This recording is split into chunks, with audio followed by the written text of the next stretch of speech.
Contract marriage part 4। Jully न जाने कब से मुझे एक टक देखे जा रही थी। अचानक गुस्से में उसने मुझे झकझोरते हुए कहा, ओए के कर रहा है तुसी, ध्यान किथे है तेरा? क्या? मैंने हड़बड़ाते हुए पूछा। जवाब में उसने मेरी प्लेट की तरफ इशारा किया। इतनी देर से प्लेट में पड़ी सैंडविच का मैंने पोस्टमार्टम कर डाला था। बेचारा सैंडविच टुकड़े टुकड़े होकर आधे प्लेट के बाहर और आधा अंदर पड़ा हुआ था। ओह, ये कैसे हो गया? मैं परेशान होते हुए बोली। जूली, जब तो खाने के बजाय लड़के ताड़ रही थी तभी। अब जब मार ही डाला है सैंडविच को तो अंतिम संस्कार भी कर दे इसका। जूली ड्रामेटिक अंदाज में हाथ जोड़ते हुए बोली। मैंने उसे हल्की सी चपत लगाते हुए कहा, बंद कर अपनी ड्रामेबाजी। जूली, पर है कौन वहाँ जिसे ताड़े जा रही है? कहते हुए उसने पीछे मुड़कर मेरी नज़रों का अनुसरण किया। ओ तेरी कुड़ी नु वेख रही है तू, तेरी तबीयत तो ठीक है? कहते हुए उसने मेरे माथे पर हाथ लगाया। मैंने उसके सर पर टपली मारते हुए कहा, अबे चुड़ैल है वो, दिख नहीं रहा तुझे? जूली, क्या बात कर रही है? इतने सारे मुंडे नाल की कर रही है? मैंने चिढ़ते हुए कहा, तू या तो हिंदी बोल ले या पंजाबी, आधी बातें तो मेरे सर पे से निकल जाती है। और ये साक्षी, इसे क्या हैरी कम पड़ रहा था जो पूरी बास्केटबॉल टीम के साथ बैठी है? जूली, वो भी आधे कपड़े में। सीरियसली इस वक्त मेरा मन हो रहा था कि उसे उसके खुले बालों से पकड़कर घसीटते हुए वहां से दूर लेकर जाऊं और हाथ पैर तोड़ डालूं उसके। हाँ ठीक है, हैरी मुझसे प्यार नहीं करता, मगर मैं तो करती हूँ ना उससे। ऐसे में इस चुड़ैल की हिम्मत कैसे हुई मेरे हैरी को धोखा देने की? हम दोनों गुस्से में उसे घूरते हुए वहीं बैठे थे कि तभी एक आवाज़ आई, क्या मैं यहाँ बैठ सकता हूँ? मैंने गुस्से में पलटकर देखा कौन डिस्टर्ब कर रहा है, मगर सामने देखते ही मेरे होश उड़ गए। नहीं, मैं सपना नहीं देख रही, ये सचमुच हैरी ही था। हमारे जवाब का इंतजार किए बिना ही वो मेरे साथ वाली चेयर पर बैठ चुका था। मेरा दिल इतनी जोर से धड़कने लगा था जैसे अभी एक ब्लास्ट होगा और मेरा दिल निकलकर हैरी के हाथ में जा गिरेगा। Control Anaya, control yourself. मैं आंखें बंद किए खुद को समझा रही थी, हैरी वो मुझसे लंच अकेले नहीं खाया जाता, सो यहाँ चला आया। अगर तुम दोनों को परेशान किया हो तो आई एम सॉरी। जूली, अरे ऐसी परेशानी की तो अनाया रब्जी से रोज दुआ मांगती है।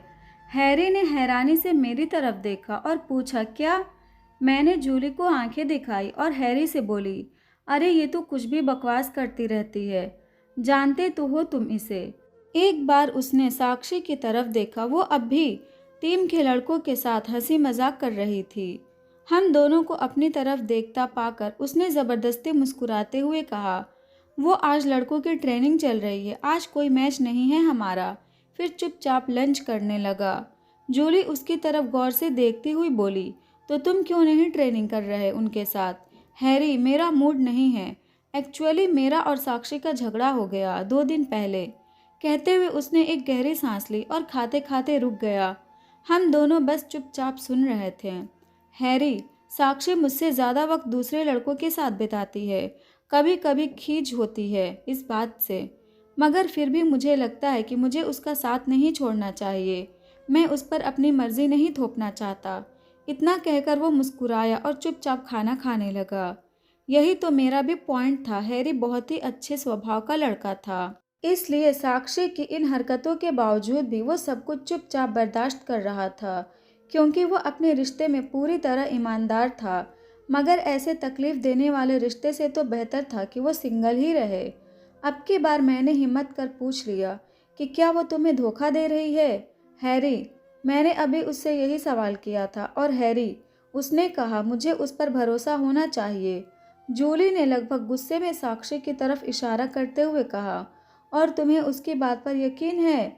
हैरी थोड़ा उदासी से बोला, कभी कभी यह तय करना मुश्किल हो जाता है कि हमें किस बात पर यकीन करना चाहिए और किस पर नहीं। अब मुझे और ज़्यादा हैरानी होने लगी, तुम उसके साथ रिलेशनशिप में हो ही क्यों, अगर तुम्हें उस पर भरोसा नहीं है तो? हैरी ने आखिरी बाइट खाते हुए कहा, क्योंकि हम दोनों एक दूसरे के लिए परफेक्ट हैं। हमारी आंखों में हैरानी के भाव देखकर वह बोला, सब ऐसा ही कहते हैं कि हम दोनों मेड फॉर ईच अदर हैं। मैं ज़ोर से चिल्लाकर कहना चाहती थी, no we are made for each other, मगर कुछ कह नहीं पाई। हमने थोड़ी और इधर उधर की बातें की और लंच ब्रेक खत्म हो गया। हैरी, इतने दिनों बाद तुम दोनों से बात करके अच्छा लगा, थैंक यू। हाय, उसने मुझे स्माइल दी। मैं बस पलटकर मुस्कुरा दी, मगर उसके जाते ही मैं मारे खुशी के उछलने लग गई। जूली, चल ना, क्लास शुरू हो जाएगी, क्या खोज रही है बैग में? मैंने अपने बैग की गहराइयों में झांकते हुए लगभग सब सामान ही बाहर निकाल डाला। मिल गया लिपस्टिक, मैंने विजय मुस्कान के साथ उसे हाथ में पकड़ाते हुए कहा। जूली माथा ठोकते हुए बोली, अबे पागल, जा चुका है वो। इम्प्रेस करने का टाइम खत्म हुआ। अब क्या उस बूढ़े प्रोफेसर को लिपस्टिक लगाकर इम्प्रेस करेगी? मैंने उसकी बात को इग्नोर करते हुए पिंक लिपस्टिक लगाई। क्या पता हैरी वापस आकर फिर से मुझसे बात कर ले। अच्छा दिखना तो बनता था, शायद इम्प्रेस ही हो जाए। वैसे भी साक्षी से उसका झगड़ा तो हो ही चुका था। आज का दिन मुझे इतना अच्छा लग रहा था कि मैं बस हवा में उड़ रही थी। हो गया मेकअप शेकअप, अब चल, बस 2 मिनट बचे हैं। मैंने घड़ी की तरफ देखा और तुरंत हम दोनों वहां से ऐसे स्पीड से भागे मानो हमारे पीछे कुत्ते पड़े हों। अपने ही धुन में हम दोनों हॉल में दौड़े जा रहे थे। जैसे ही मैंने टर्न लिया, मैं किसी से बुरी तरह टकरा गई। 1 सेकेंड को तो होश ही फाख्ता हो गए। किताबें और पेपर्स उड़कर यहाँ वहाँ बिखर गए थे। आउच! मैंने अपना सर पकड़ जमीन पर पड़ी थी। जूली मेरे ठीक पीछे थी। तभी अचानक एक जानी पहचानी सी आवाज़ मेरे कानों में पड़ी और मेरे कान खड़े हो गए। मिस पारेख, मिस बंसल, आप दोनों यहाँ क्या कर रही हैं? क्लास शुरू हो चुकी है। हद है। तो मैं उस जल्लाद से जा टकराई थी। मैंने फटाफट अपना बिखरा सामान समेटा और गुस्से में उसकी तरफ देखा, मगर जो कुछ भी मुझे दिखा उसे देखकर मुझे हार्ट अटैक आते आते बचा। उस जल्लाद के गले के पास मेरे पिंक लिपस्टिक छप गए थे। मैंने जूली को देखा और जूली ने मुझे। हम दोनों ने आंखों ही आंखों में एक दूसरे को इशारा किया और बिना कोई जवाब दिए सीधे वहां से भाग निकले। पीछे से मुझे उसकी आवाज़ सुनाई दी, मिस पारेख, आप कुछ भूल रही हैं। मगर मुझे अब पलटकर देखना गवारा नहीं था। जो कुछ भी छूटा हो मैं मैनेज कर लूँगी उसके बिना। फिलहाल उस जल्लाद से पीछा छुड़ाना ज़्यादा ज़रूरी था। और वैसे भी अभी केमिस्ट्री की क्लास थी। ये इकलौती क्लास थी जिसे मैं एंजॉय करती थी, क्योंकि केमिस्ट्री के प्रोफेसर पढ़ाते कम और हंसाते ज़्यादा थे। खेल खेल में कब पीरियड खत्म हो जाता था पता भी नहीं चलता था। अगले दिन क्लास में जूली, अमर सर कितने हैंडसम है ना। मैंने जूली की तरफ देखा। दोनों हाथों के बीच अपना सिर रखे वह उस जल्लाद को घूरे जा रही थी। उसकी स्माइल मुझे और ज़्यादा इरिटेट कर रही थी। मुझे अपनी तरफ गुस्से में घूरता देखकर वो बोली, ओह बस करना यार, सबको वो हैंडसम लगते हैं, बस एक तू ही है जिसे वो जल्लाद लगते हैं। उसकी बात सुनकर मैंने सामने नज़र डाली। अमर सर बोर्ड के पास खड़े अपने नंबर्स और अल्फ़ाबेट्स में बिजी थे। मैंने उनको सिर से पांव तक देखा। वही फिट बॉडी, वही खूबसूरत सा चेहरा, वही नीली आंखें और साथ में वही खड़ूस वाला एटीट्यूड और आंखों में भयंकर सीरियसनेस।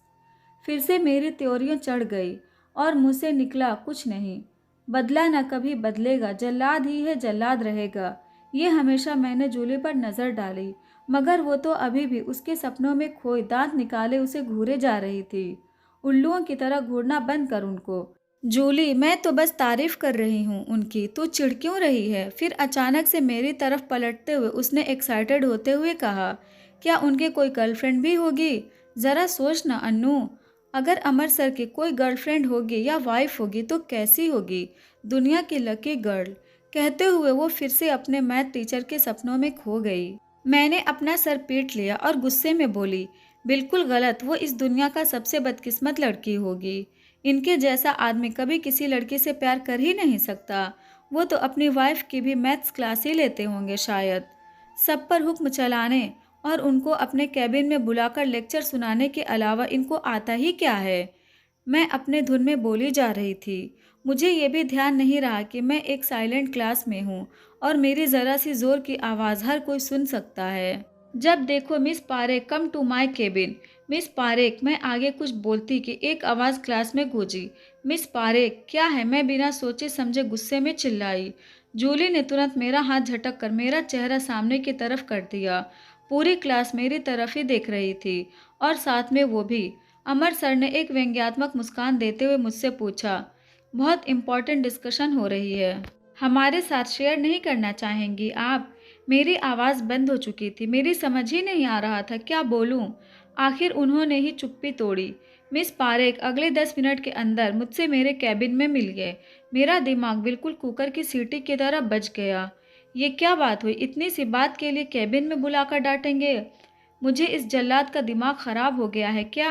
बट सर, मैंने कुछ कहने के लिए मुंह खोला ही था कि उन्होंने अपनी बात पर जोर देते हुए दोबारा जोर से कहा, 10 मिनट मिस पारेख। जूली ने चिल्लाकर उसका ध्यान अपनी तरफ खींचने की कोशिश की। सर, मैं भी बात कर रही थी, मैं भी आ जाऊं?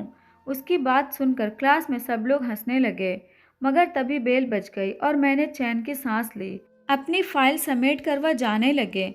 जाते जाते एक बार फिर मेरी तरफ देखा और आने का इशारा किया। मैं कसम से बता रही हूँ, अगर वाकई मेरे अंदर आँखियों से गोली मारने वाला कोई फंक्शन होता तो मैं अब तक 6 की 6 गोलियाँ उनके सीने में उतार चुकी होती। इसके साथ ही उनको ज़मीन में कम से कम 6 फीट अंदर तक गाड़ कर आती। भुनभुनाते हुए मैंने अपना सारा सामान समेटा और दरवाजे की तरफ बढ़ी। जूली मेरे साथ ही चल रही थी, मगर उसका मुंह लटका हुआ था। तुझे क्या हुआ? मैंने उससे पूछा तो वो बोली, यार मुझे नहीं बुलाया उसने केबिन में। हे भगवान, थोड़ी अक्ल दे मेरी इस पागल फ्रेंड को। इसे लगता है मैं वहां जाकर उस जल्लाद से प्यार भरी बातें करूंगी। आखिर में जूली की लैंग्वेज में कहे तो सियापा ही होना है। मैंने भगवान का नाम लिया और चल पड़ी। शेर की मांद में अकेले। 1 मिनट को तो मेरा मन हुआ कान में रुई ठूंस लूं, न उसकी कही बातें सुनूंगी न दिमाग खराब होगा। मगर मैं जानती थी ये बेहद बेकार आइडिया था। मैं अब उसके ऑफिस के कैबिन के बाहर खड़ी थी। मैंने जोर से सांस खींची और 3 बार नॉक किया। हर नॉक के साथ मैं मन ही मन भगवान से प्रार्थना कर रही थी कि वो अपने ऑफिस में न हो। मगर एक बार फिर से मुझे यकीन हो गया कि भगवान मेरी कभी सुनते ही नहीं। जब अंदर से आवाज आई, कम इन। मैंने धीरे से दरवाज़ा खोला और अंदर घुस गई। उन्होंने मुझे अपने सामने वाली कुर्सी पर बैठने का इशारा किया। मैं बैठ गई। मगर जैसे उन्होंने कुछ बोलने के लिए मुंह खोला तो मैं बोल पड़ी। इससे पहले कि आप मुझे कुछ सुनाएं, मैं आपको बता दूं कि मैं और जूली वही डिस्कस कर रहे थे जो आप क्लास में पढ़ा रहे थे। मैंने साफ झूठ बोला। और फिर जूली भी तो बात कर रही थी मेरे साथ, फिर आपने उसे क्यों नहीं बुलाया? मगर उन्होंने मेरी किसी बात का जवाब देने में कोई दिलचस्पी नहीं दिखाई और चुपचाप अपने हाथ में पकड़े एक नोटबुक के पन्ने पलट रहे थे। मैं उकता गई थी। सो उनके डेस्क के कॉर्नर को पकड़कर खड़े होते हुए तेज आवाज में मैंने कहा, मुझे घर जाना है और मैं जा रही हूँ। उन्होंने बिना कुछ कहे अपने हाथ में पकड़ा नोटबुक डेस्क पर मेरी तरफ सरका दिया। ये क्या? मगर उस नोटबुक को देखते ही मेरा सारा गुस्सा और झल्लाहट हवा हो चुका था। मेरी डायरी आपके पास। कल हॉलवे में आप मुझसे टकराई थी मिस पारेख। मेरी नज़र सीधा उनके गले के पास गई जहां मेरा लिपस्टिक छप गया था। उन्होंने एक बार मेरी तरफ देखा और दूसरे ही पल हाथ से गले को ऐसे रगड़ा मानो अब तक वो मार्क मिटा नहीं हो और वो उसे मिटाने की कोशिश कर रहे हों। अचानक मेरी सोच को एक झटका सा लगा। वो मेरी डायरी के पन्ने पलट रहे थे। यही नहीं, पूरे एक दिन तक मेरी डायरी उनके पास थी। मैंने हकलाते हुए पूछा कि क्या आपने इसे पढ़ा? अमर सर ने बिना मेरी तरफ देखे फाइल्स पर नज़र गड़ाए हुए कहा, नहीं, यूं ही उलट पलट कर देख रहा था। मगर पन्ने पलटते हुए एक पन्ना ऐसा दिखा जिसमें मेरा नाम लिखा था। सो उसे पढ़ने से मैं खुद को रोक नहीं पाया। मेरी सांसें अटक गई थी ये सोच कर कि न जाने मैंने उसमें कितनी गालियां लिख रखी होंगी उनके बारे में। फिर भी मैंने हिम्मत कर पूछ ही लिया, ऐसा भी क्या लिखा था? मैंने। अब अमर सर ने सिर उठाकर एक तिरछी नज़र मुझ पर डाली और खड़े होकर अपने दोनों हाथ डेस्क पर टिकाते हुए मुस्कुराए और लगभग तंज कसने वाले अंदाज में बोले, यही कि जब आप पहली बार आपने मुझे क्लास में देखा था तो आपको मुझसे पहली नज़र वाला प्यार हो गया था। मैं जैसे आसमान से नीचे गिरी। हे भगवान, ये धरती फट जाए और मैं इसमें समा जाऊं। न जाने वो कौन सा मनहूस दिन था जब मैंने इस जल्लाद के बारे में ये सब अपने डायरी में लिखा और उसका अंजाम आज भुगत रही थी। काश काश कि कल हॉलवे में जब वो मुझे पीछे से आवाज़ दे रहे थे तो मैं इग्नोर नहीं किया होता। न ये डायरी इनके हाथ लगती और न ही मैं इनके सामने इतनी जलील होती। मुझे आज भी अच्छे से याद है जब मैंने पहली बार अमर सर की क्लास अटेंड की थी, तब अपनी डायरी में इस दिन की याद को कैसे सहेजा था। Dear diary, oh my god, तुम बिलीव नहीं करोगे आज क्या हुआ। आज मैं सुपर हॉट हैंडसम लड़के से कॉलेज में टकराई। इत्तेफाक से वो हमारे मैथ्स प्रोफेसर निकले और पता है, डायरी उनको best teacher of the year का अवार्ड भी मिला है कॉलेज की तरफ से। सबसे बड़ी बात पता है क्या? उन्होंने मेरी तरफ देखा, मुझे तो लग रहा था मैं मर ही जाऊंगी खुशी के मारे। उनको देखते ही मुझे उनसे पहली नज़र वाला सच्चा प्यार हो गया। बोलो ट्रू लव। अब तो बस एक ही तमन्ना है कि मेरी शादी उनसे हो जाए, हमारे छोटे छोटे बेबी हों। एक या दो नहीं, 3 बेबी चाहिए मुझे, बिल्कुल उनके जैसे क्यूट से नीली आंखों वाले। क्या पता जुड़वा ही हो जाए। ओह माय गॉड, डायरी में बता नहीं सकती थी वो कितने हैंडसम हैं। क्या मैंने बस हैंडसम कहा? ना ना ना, वो तो सुपर हैंडसम है। बट डोंट वरी, मैं बहुत जल्दी उनकी एक पिक्चर तुम्हें इंसर्ट करूँगी। आई जस्ट होप कि मैं भी उनको खूबसूरत लगूँ। वैसे मुझे पता है मैं नहीं हूँ, पर फिर भी आई होप सो। अब मेरी बातें ही सुनती रहोगी या मुझे बेस्ट ऑफ लक भी विश करोगी? आई विश कि ग्रेजुएट होने से पहले मैं बस एक बार उनको कसकर गले लगा सकूं। तुम्हें क्या लगता है डायरी, अमर सर सिंगल होंगे? With love, Anaya. ये सब याद आने के बाद मेरा मन हो रहा था कि सामने पड़ी उसी डेस्क पर अपना सिर पटक पटक कर अपनी जान दे दूं। ये बात आज से 2 साल पहले की थी, जब मैं नई नई इस कॉलेज में आई थी। तब मुझे क्या पता था कि ऊपर से इतने हैंडसम और हॉट दिखने वाला ये बंदा अंदर से इतना खड़ूस होगा। जिस पर बार बार मैंने उनको हॉट और हैंडसम, ना सुपर हॉट और हैंडसम की उपाधि दे डाली थी। मैं अपने ही लिखी बातों से इतनी ज़्यादा शर्मिंदा हो रही थी कि मेरा अब रोने का मन हो रहा था। पर मैंने मेरे अंदर जितनी भी हिम्मत बची हुई थी सबको इकट्ठा किया और गंभीर आवाज़ में बोली, ये सब बस एक मजाक था सर, जाहिर है 2 साल पहले की बातें हैं ये सब। तब मैं भी बच्ची थी। कहते हुए मैंने उस डायरी को सीने से इस तरह चिपका कर दोनों हाथों से पकड़ लिया, मानो ये मेरे हाथ से छूटा तो और भी न जाने कितने राज उगल देगा। मेरी बात सुनकर अमर सर के चेहरे पर एक मुस्कुराहट आ गई थी। वो वापस अपनी चेयर पर बैठ गए, मगर उनकी नज़र अब भी मुझ पर टिकी हुई थी और मुझसे ये बर्दाश्त नहीं हो रहा था। ओके फाइन, क्या अब मैं जाऊं? मन तो हो रहा था टॉयलेट में बंद होकर खुद को ही फ्रेश कर डालूं। हे वेट, क्या मेरी ये बात सर ने सुनी? बिल्कुल सुनी, क्योंकि अब तक तो वो बस मुस्कुरा ही रहे थे, मगर अब उन्होंने ठहाका मारकर हंसना शुरू कर दिया। इतने सालों में आज पहली बार मैं अपने मैथ्स टीचर को हंसते हुए देख रही थी, मगर उनकी हंसी मुझे बिल्कुल खुशी नहीं हो रही थी। अमर, ऑल राइट मिस पारेख, आप जा सकती हैं, इससे पहले कि आपके दिमाग में कोई और उल्टे सीधे ख्याल आए। मुझे तो डर है कहीं आप मेरे सामने अपना ट्रू लव कन्फेस ही न कर डालें। कहते हुए वापस उसकी हंसी छूट गई। मेरे कान गाल सब लाल हो चुके थे, कुछ तो शर्म के मारे और कुछ गुस्से के कारण, मगर वहाँ से भागने के अलावा दूसरा कोई रास्ता भी नहीं था। सो अपना सामान उठाकर मैं तेज़ी से दरवाजे की तरफ बढ़ी। अमर, ओ मिस पारेख, मैंने गुस्से में जलते हुए उसकी तरफ मुड़कर देखा। Yes sir. अमर, आपको जानकर खुशी होगी कि मैं सिंगल हूँ। इतना कहकर वो वापस हंसने लगे। बस बहुत हो गया, अब तो ये धरती फटी जाए और मैं इसमें समा जाऊं। मैंने एक झटके से दरवाज़ा खोला और बाहर निकलकर पूरी ताकत से उसे पटककर बंद कर दिया।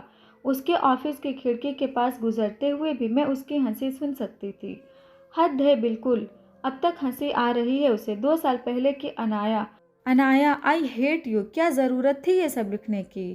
कहानी के साथ जुड़े रहें, क्या होगा आगे जानने के लिए इस चैनल को सब्सक्राइब कर लें और स्टोरी अच्छी लगी तो वीडियो को भी लाइक करें।